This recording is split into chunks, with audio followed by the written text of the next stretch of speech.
Depuis une trentaine d'années, Erasmus a permis de multiplier les échanges entre étudiants européens et le processus de Bologne a harmonisé les diplômes sur le modèle LMD, licence, master, doctorat. Pour aller plus loin et pour créer de véritables universités européennes, Emmanuel Macron a proposé ce projet d'établissement pan-européen. Peut-on vraiment y arriver? Pour en parler, notre invité est Andreas Kaplan. Bonjour. Bonjour. Vous êtes économiste, professeur et recteur de l'ESCP Europe Berlin, justement un établissement européen. Comment voyez-vous ces projets? Bon, bien évidemment, il s'agit d'une excellente manière et idée pour avancer dans l'intégration européenne. Et j'en suis ravi, je suis très content. Maintenant, la mise en œuvre ne sera pas si simple. Je m'explique. D'abord, il n'existe pas un diplôme européen, ce qui pose symboliquement un certain nombre de soucis. Par exemple, un étudiant chinois fier d'être étudiant dans une université européenne et qui, à cet égard, passe, disons, un an en Allemagne, un an en France, sa dernière année en Italie, au mieux obtiendrait un triple diplôme allemand, français, italien. Ce qui est déjà très bien. Mais ce sont 3 diplômes nationaux et pas un diplôme européen. Maintenant, beaucoup plus problématique sera le choix de la langue d'enseignement.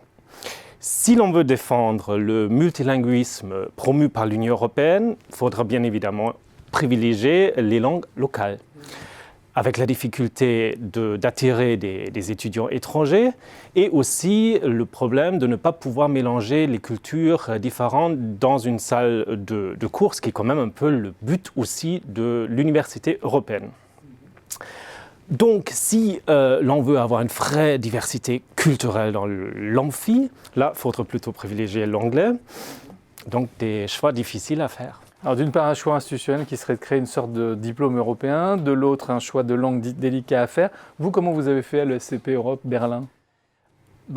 À ESCP Europe à Berlin, désormais, on propose presque uniquement des cours en anglais, sauf avec l'exception de notre bachelor, parce que là, on focalise carrément encore plus l'enseignement des langues.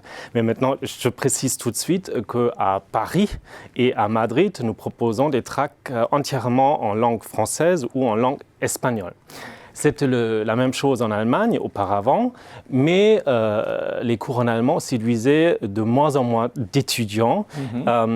Et c'est vrai que l'allemand, en dehors des frontières européennes, est assez peu parlé, ce qui n'est pas le cas pour l'espagnol ou pour le français. Et en fin de compte, même les natifs eux-mêmes, ils ne tenaient pas particulièrement à avoir des cours en allemand, mais préféraient des études en anglais. Maintenant, le système ESCP Europe n'est pas forcément transposable à tous les enseignants ou étudiants du supérieur en Europe. De toute façon, pour que ça marche, il faut que l'enseignement des langues, y compris de l'anglais, sera musclé dans un nombre de pays en Europe. Et de toute façon, comme j'expliquais tout à l'heure, il faut faire ou trouver un équilibre entre la langue d'enseignement et la diversité culturelle qu'on veut avoir dans l'amphi. Et donc dans beaucoup de pays, dont la France, un énorme effort à faire d'enseignement des langues. Et alors quels autres enjeux voyez-vous à souligner sur cet enjeu de réussir à bâtir des universités européennes? Si nous voulons vraiment des universités européennes, il faudra à un certain moment aussi poser la question sur le contenu des enseignements. Est-ce qu'il faut être européen? Pour le management, par exemple, il existe un certain nombre de spécificités européennes, comme d'ailleurs expliqué mon président exécutif Franck Bournois, ici même dans votre émission récemment. Maintenant, pour les mathématiques, elles sont beaucoup plus universelles déjà. Faut-il proposer un cours obligatoire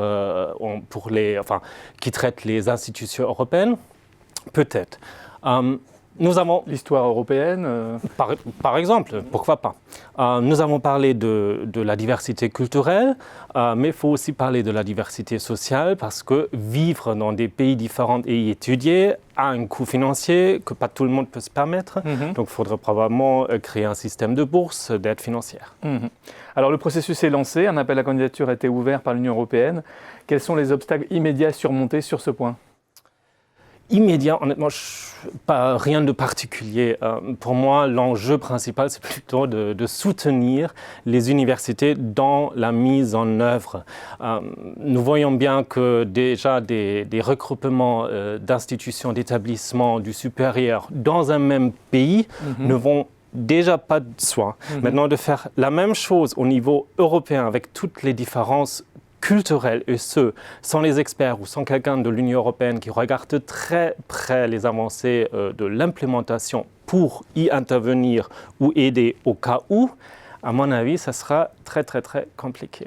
Eh bien, il faudra un soutien donc dans la durée, mais on aura l'occasion sans doute de reparler du résultat des appels d'offres avec vous. Merci Andreas Kaplan d'être venu sur notre plateau. Merci à vous.